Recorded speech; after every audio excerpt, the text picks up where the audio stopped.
YouTube channel देसी कहानी star पर आप सभी श्रोताओं का हार्दिक अभिनंदन है। श्रोताओं, आज मैं आपको एक नापुत्री सेठ की बहुत ही रोचक और ज्ञानवर्धक कहानी प्रस्तुत कर रहा हूँ। मेरा आपसे अनुरोध है कि आपके घर में आपकी पत्नी और आपके बच्चों को ये कहानी जरूर सुनाएं। ये कहानी बहुत ही ज्ञानवर्धक होने वाली है। श्रोताओं, इस कहानी में हम आपको बताएंगे कि औरतें चुगली क्यों करती हैं, कौन से जमाने से औरतें चुगली करती आ रही हैं। कहानी को शुरू करने से पहले आप हमारे चैनल पर यदि नए हैं तो चैनल को सब्सक्राइब अवश्य कर लेना, क्योंकि श्रोताओं, आपके लिए हम जो कहानी प्रस्तुत करते हैं उसमें हमें बड़ी मेहनत करनी पड़ती है। तो आप हमारे चैनल को यदि सब्सक्राइब करते हैं तो इससे हमारा बहुत उत्साहवर्धन होता है। तो चलिए श्रोताओं, करते हैं कहानी को शुरू। एक समय की बात है, एक गांव में एक गरीब ब्राह्मण रहता था। गरीब ब्राह्मण के अपनी पत्नी और एक पुत्री थी। उसका काम था रोजाना सुबह सुबह अपने गांव में जाना और वहां से आटा मांगकर लाना। गरीब ब्राह्मण आटा मांगकर अपने घर पर लाता और ब्राह्मणी उस आटे की जब रोटियां बनाती तो 3 ही रोटियां बनती। एक दिन ब्राह्मणी बोली कि हे महाराज, आप 2-4 घर और ज्यादा मांग करके लाया करो, हमारे लिए ये रोटियां कम पड़ जाती हैं। तो अगले दिन ब्राह्मण ने 2-4 घरों में ज्यादा आटा मांगा और जैसे ही उस ब्राह्मणी ने उस आटे की रोटी बनाई तो फिर भी 3 ही रोटी बनी। एक को ब्राह्मण ने खा लिया, एक को ब्राह्मण की पुत्री ने और एक रोटी को उसकी पत्नी ने खा लिया। तो उसकी पत्नी सोचने लगी कि ऐसे तो हमारा काम बिल्कुल नहीं चलने वाला, क्यों ना हमारे इस ब्राह्मण को कमाने खाने के लिए किसी दूसरे राज्य में भेजना चाहिए। अगले दिन ब्राह्मणी ने कहा कि हे महाराज, आप कमाने खाने के लिए दूसरे राज्य में जाइए। इस प्रकार से हम खाते रहे तो हमारी बेटी कुछ दिन बाद विवाह योग्य हो जाएगी और इसके विवाह के लिए हमें थोड़े बहुत धन की तो आवश्यकता पड़ेगी ही। श्रोताओं, ब्राह्मणी की बात सुनकर ब्राह्मण कहने लगा कि सुबह मुझे रोटी बना करके मेरे कमंडल में रख देना और मैं कमाने के लिए चला जाऊंगा। प्रातःकाल होते ही ब्राह्मणी ने पड़ोस के एक घर में से थोड़ा सा आटा मांगा और उस ब्राह्मण के लिए 2 रोटी बना करके कमंडल में रख दी।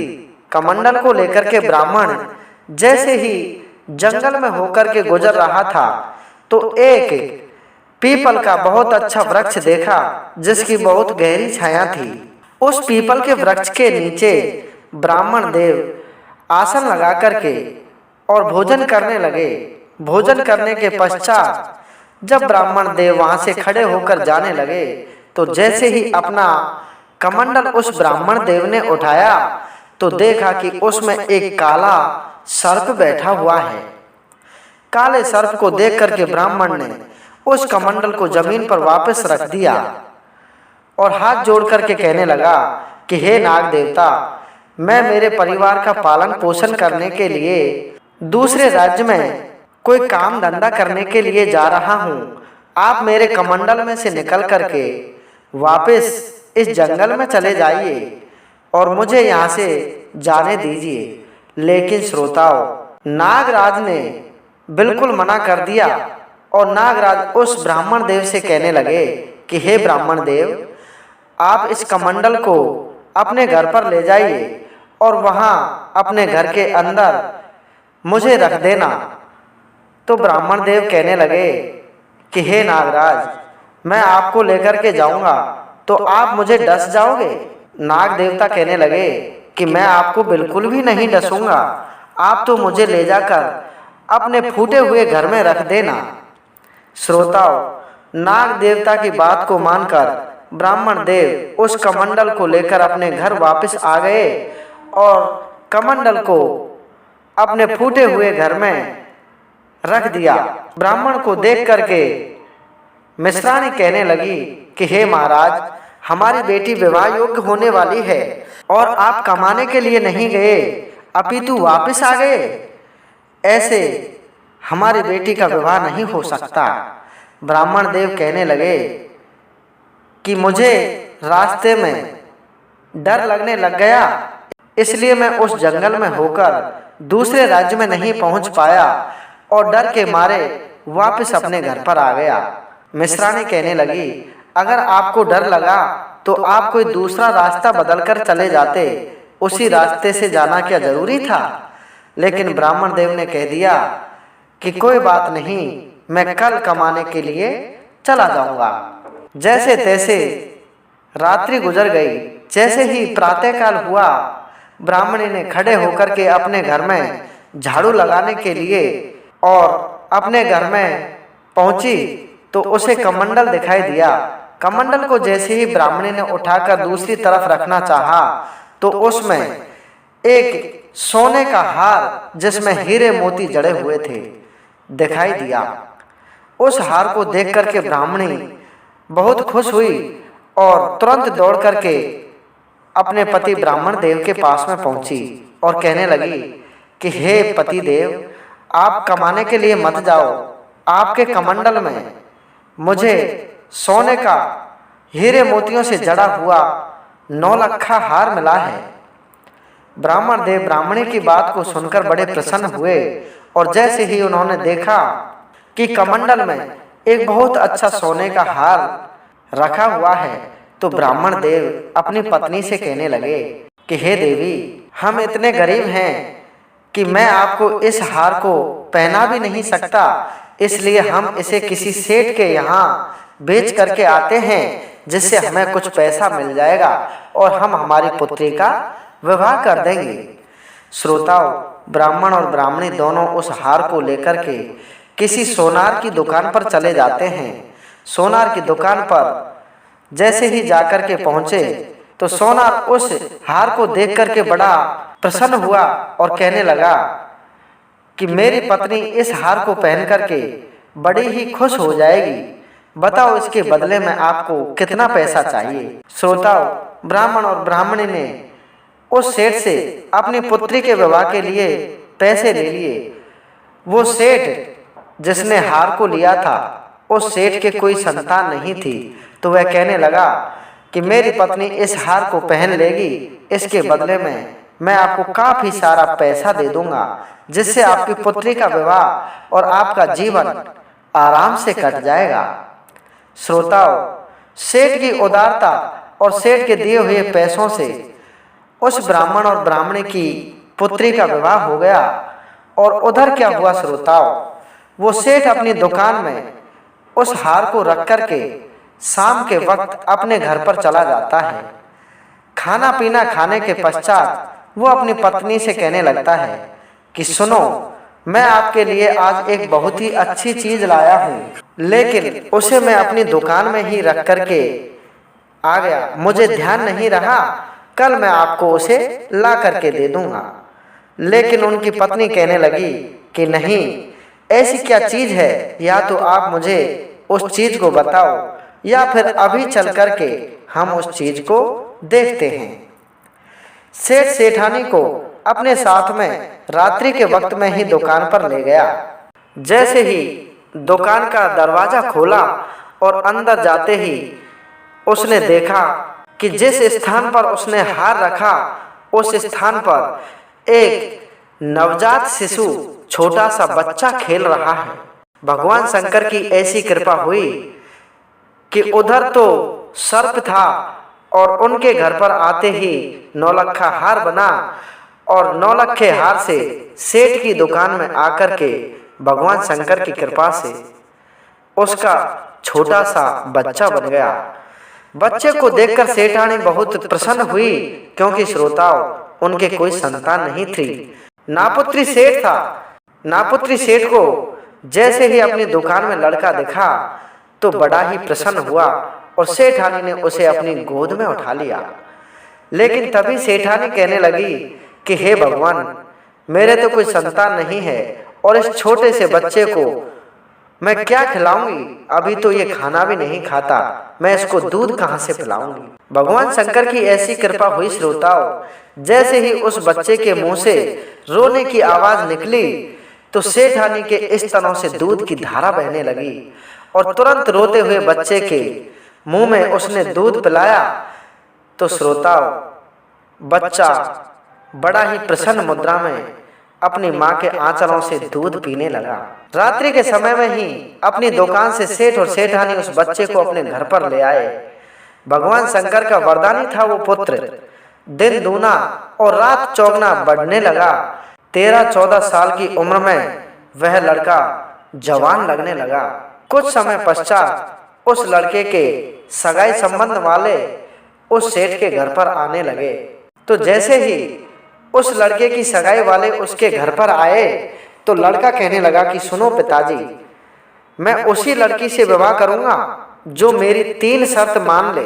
सेठ जी बोला कि बताओ बेटा, आपकी कौन सी 3 शर्त हैं? तो सेठ का लड़का कहने लगा कि पहली शर्त मेरी यह है पिताजी कि मेरे घर में जो चूल्हा है इसमें कभी भी आंच नहीं बुझनी चाहिए, हमेशा इसमें आग रहनी चाहिए। सेठ कहने लगा कि लड़का बहुत समझदार है, इतनी कम उम्र में इतना ज्ञान है इसको। फिर से सेठ ने कहा कि बेटा, आपकी दूसरी शर्त कौन सी है? कि पिताजी, दूसरी शर्त मेरी यह है कि जो मेरी पत्नी बनेगी उसके परिंदे में कभी भी पानी की कमी नहीं होनी चाहिए। परिंदा बोलते हैं श्रोताओं, जिस अलमारी में हम पानी की मटकी को भरकर रखते हैं उसे परिंदा कहते हैं। सेठ जी कहने लगा कि ये बात भी आपकी मानने वाली है, आपकी तीसरी शर्त कौन सी है? तो लड़का बोला कि तीसरी शर्त मेरी यह है पिताजी कि मेरी पत्नी अपने घर से बाहर पड़ोसी के यहाँ नहीं जानी चाहिए, और अगर किसी काम से पड़ोसी के घर पर चली भी जाती है तो वह अपनी पड़ोसन से 2 मिनट से ज़्यादा वार्तालाप नहीं करनी चाहिए, कोई चुगली नहीं करनी चाहिए। श्रोताओं, तीनों शर्त उस लड़के की सेठ जी ने और लड़की वालों के साथ में रख दी। लड़की वालों ने उस सेठ जी के लड़के की तीनों बातों को मान्य कर लिया और उसका विवाह संपन्न करा दिया गया। विवाह होने के बाद में उस लड़के की पत्नी उसके घर में आ गई और आराम से वो रहने लगे। सेठ सेठानी बुजुर्ग हो चुके थे, वो अपने घर में किसी एक कमरे में रहते थे और दूसरे कमरे में उस सेठ का लड़का और उसकी पत्नी रहते थे। दिन के समय में वह लड़का अपने उसी सोने की दुकान पर जाता, सोनार का काम था उनका, उस दुकान पर जाता और रात के समय में उस दुकान को बंद करके अपने घर पर आ जाता। एक दिन की बात है श्रोताओं, उस सेठ के चूल्हे की आग बुझ जाती है और वह लड़की जो उस सेठ के लड़के की पत्नी थी वह सोचने लगती है कि सेठ जी अगर दुकान से आप वापस आएंगे तो मुझसे लड़ाई करेंगे, इसलिए मैं पड़ोसी के यहाँ जाकर के और थोड़ी आग उनके घर से लेकर के आ जाती हूँ। जैसे ही वह पड़ोस में आग मांगने के लिए जाती है तो उसकी पड़ोसन कहने लगती है कि आओ बैठिए, चाय पानी पीजिए। लेकिन श्रोताओं, वह लड़की कहने लगी कि मेरे पति देव ने मुझसे मना कर रखा है कि किसी भी पड़ोसी के घर पर जाना नहीं, और अगर चले भी जाएं तो 2 मिनट से ज़्यादा रुकना नहीं, इसलिए मुझे आप आँच दे दीजिए और मैं अपने घर को वापस चलती हूँ। यह बात उस पड़ोसन को बहुत बुरी लगी और वह उससे कहने लगी कि आपका पति अगर आपसे ये बात कहे तो उससे एक बात जरूर पूछना कि आपके माता पिता कौन हैं, आप कहाँ से इस घर में आए हो। आपके जो ये सास ससुर हैं ये आपके असली सास ससुर नहीं हैं, इनको ये लड़का कहीं पर पड़ा हुआ मिला था जिसकी आप पत्नी हो। श्रोताओं, उस औरत ने सेठ जी की पत्नी को चुगलियों से भर दिया। सेठ जी की पत्नी आँच लेकर के वापस अपने घर पर आ जाती है और जैसे ही दुकान से सेठ जी का लड़का वापस अपने घर पर आया तो उस लड़की ने उसे खाना खिलाया और खाना खिलाने के बाद में कहने लगी कि हे पतिदेव, आप मुझे एक बात बताइए कि आपके माता पिता कौन हैं। लड़का कहने लगा कि इस बाजू वाले कमरे में जो हैं वो मेरे माता पिता हैं। बोल नहीं, आप झूठ बोल रहे हो, ये आपके माता पिता नहीं हैं। मुझे पता चला है कि आपको सेठ और सेठानी कहीं से उठा कर के लाए हैं, आपका कोई खानदान नहीं है। या तो आप मुझे अपने खानदान के बारे में बताइए, अन्यथा मैं आपके साथ बिल्कुल नहीं रहने वाली। सेठ के लड़के ने उसे काफ़ी समझाया, लेकिन वह नहीं मानी और अपना सामान बांध करके अपने पीहर को रूस करके चल देती है, नाराज होकर के, और अपनी ससुराल से अपने पीहर के लिए चल देती है। और चलते चलते वह एक सरोवर की तीर पर, जहाँ एक बहुत विशाल बरगद का पेड़ था, उस बरगद की छांव में जाकर के बैठ जाती है। पीछे से सेठ जी उसके जाते हैं कि कोई बात नहीं, थोड़ी बहुत देर नाराज रहेगी, मैं उसे मना करके वापस ले आता हूँ। लेकिन श्रोताओ, वह औरत बिल्कुल भी नहीं मानी और उसने हट पकड़ ली कि मुझे तो आप बताओ कि आपके माता पिता, आपका खानदान कौन है, उसके बाद ही मैं आपके साथ रह सकती हूँ, अन्यथा नहीं। सेठ का लड़का कहने लगा कि मेरे खानदान के बारे में मत पूछिए, वरना मैं इस सरोवर में डूब करके मर जाऊंगा। लड़की कहने लगी कि मेरी तरफ से कुछ भी हो, लेकिन मुझे जरूर ही बताओ कि आपका खानदान क्या है। श्रोताओं, वह लड़का पानी में घुसा और पानी में घुसकर उससे कहने लगा कि सुनो, अब मैं चाहे मरूं या जीवित रहूं, लेकिन आपके लिए सारी बात बताकर ही जाऊंगा। सेठ के लड़के ने कहा कि एक गरीब ब्राह्मण कमाने के लिए जा रहा था और भगवान शंकर ने वरदान स्वरूप मुझे सर्प बनाकर उसके कमंडल में बैठा दिया और वह मुझे लेकर के अपने घर आ गया। इतनी बात कहते ही उस लड़के की कमर तक पानी आ गया। दूसरी बात उसने बताई कि उस ब्राह्मण के घर पर मैं हीरा मोतियों से जड़ा हुआ सोने का 9 लखा हार बन गया, और हार बनने के बाद में मुझे जो मेरे ये माता पिता हैं, इनकी दुकान पर लाया गया। इतना कहते ही श्रोताओं, उस लड़के के कंधों तक पानी आ गया। तीसरी बात उसने बताई कि उस हार का उस दुकान में पड़ा पड़ा भगवान शंकर की कृपा से मैं लड़का बन गया और मुझे उठा करके मेरे माता पिता अपने घर ले आए। इतना तो उस लड़के ने कहा और वो सारा के सारा उस पानी में डूब गया और उसका सर्प बन गया, काला नाग फिर से बन गया। अब श्रोताओं, काले नाग को देख करके वह औरत डर जाती है और विलाप करने लगती है कि मेरे पति पानी में डूबकर मर गए और उनका तो काला सर्प बन गया। श्रोताओं, रोती बिलखती वह लड़की अपने किए पर पछताती हुई वापस अपनी ससुराल में आ जाती है और अपने बूढ़े सास ससुर के पास में आकर रोने लगती है और कहने लगती है कि मेरा पति इस प्रकार से और आपके पास में आया था और मैंने उससे सारी बातें पूछी तो वो फिर से काला सांप बन गया। श्रोता, बूढ़े माता पिता अपने इकलौते बेटे की याद में रोते रहते और दोनों आंखों से अंधे हो जाते हैं। श्रोता, ध्यान से सुनते रहना, कहानी बड़ी ज्ञानवर्धक होने वाली है। दोनों के अंधे होने पर वह औरत अपने मन में एक प्रण ले लेती है कि मेरा पति सर्प से कैसे भी वापस मेरा पति बने, लेकिन मैं उसे पति बनाकर ही रहूंगी, और अपने पति के लिए उसी बरगद के पेड़ के नीचे जाकर बैठ जाती है। अगले दिन की नाग पंचमी होने वाली थी श्रोताओं, तो उस लड़की ने क्या किया, उस बरगद के पेड़ के चारों तरफ गाय के गोबर और मिट्टी से बहुत अच्छा चौका दिया, लिपाई की। लिपाई करने के बाद में सैकड़ों कटोरों में गिलासों में दूध भर करके रख दिए, और जैसे ही नाग पंचमी के दिन उस बरगद की जड़ों में से पंचमुखी नाग, जो 5 फन वाला नाग था, वो निकल करके आता है और सारे जंगल के सर्प उस स्थान पर एकत्रित हो जाते हैं और दूध के कटोरों को देख करके बड़े ही प्रसन्न होते हैं। सबने पेट भर के दूध पिया और सभी बड़े ही प्रसन्न मुद्रा में नजर आए। जैसे ही श्रोताओं नाग पंचमी के दिन नागों की जो मीटिंग थी वो समाप्त होती है, तो पंचमुखी जो नाग होता है वह कहने लगता है कि सुनो नागो, आज से पहले आपको कभी इतना दूध और इतना साफ सफाई इस स्थान पर नहीं मिला होगा।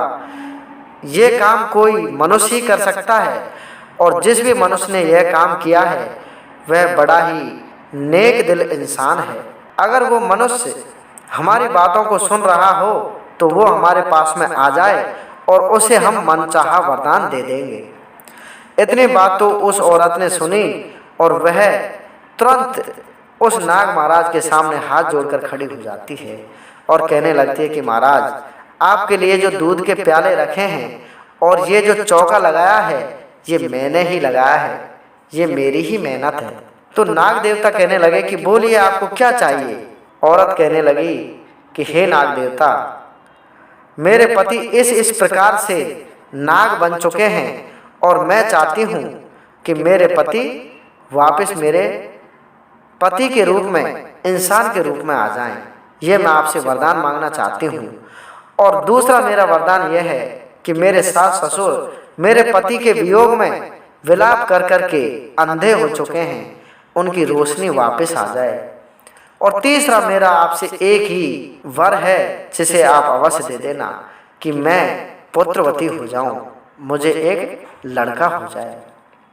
श्रोताओं, नाग देवता ने सारे वरदान उस औरत को प्रसन्न होकर के दे दिए और उसी स्थान पर वो नाग बैठा हुआ था जिस लड़के का नाग बना था, क्योंकि नाग पंचमी के दिन सभी सर्पों की मीटिंग हुई थी, तो उसमें वो सर्प भी आया था। पंचमुखी नाग की कृपा से वो नाग उसी वक्त मनुष्य के रूप में आ जाता है और वह औरत अपने पति को लेकर के अपने घर वापस चली जाती है, जिसे देख करके उसके बूढ़े माता पिता की रोशनी वापस आ जाती है और वो बड़े ही प्रसन्न होते हैं। श्रोताओं, अब हम आपको बता रहे हैं कि उसी वक्त से औरतों की चुगली करने की जो प्रथा है वो चली आ रही है कि एक छोटी सी बात जिसके लिए उस औरत को कितना दुख सहना पड़ा, उन बूढ़े माता पिता को अपने बेटे के वियोग में अंधा होना पड़ा। अगर वो औरत ये छोटी सी चुगली नहीं करती कि आपके पति का खानदान क्या है, तो इतनी सारी रामायण नहीं रची जाती। और मेरी सभी माता बहनें जो इस कहानी को सुन रही हैं, मैं उनसे एक ही निवेदन करता हूँ, कृपा करके अपने घर का अनाज खाते हो दूसरे की चुगली मत किया करो, दूसरे के बारे में दो गंदे शब्द मत किया करो। इससे पता नहीं किसका घर बिगड़ सकता है, किसका घर उजड़ सकता है। तो मेरी सभी माता बहनों से हाथ जोड़कर विनती है कि ऐसी कहानियों को जरूर सुना करें और उसे अपने अंदर अध्यात्म में प्रवेश करने की कोशिश करें, उसे अमल में लाने की कोशिश करें, उसे अपने जीवन काल में समझने की कोशिश करें कि किस प्रकार से भगवान का भजन करें, ना कि किसी दूसरे की दूती चुगली करें। अगर ये कहानी आपको अच्छी लगी हुई हो तो हमारे चैनल को सब्सक्राइब अवश्य कर लेना श्रोताओं, और वीडियो को लाइक जरूर कर लेना। जय हिंद, जय भारत।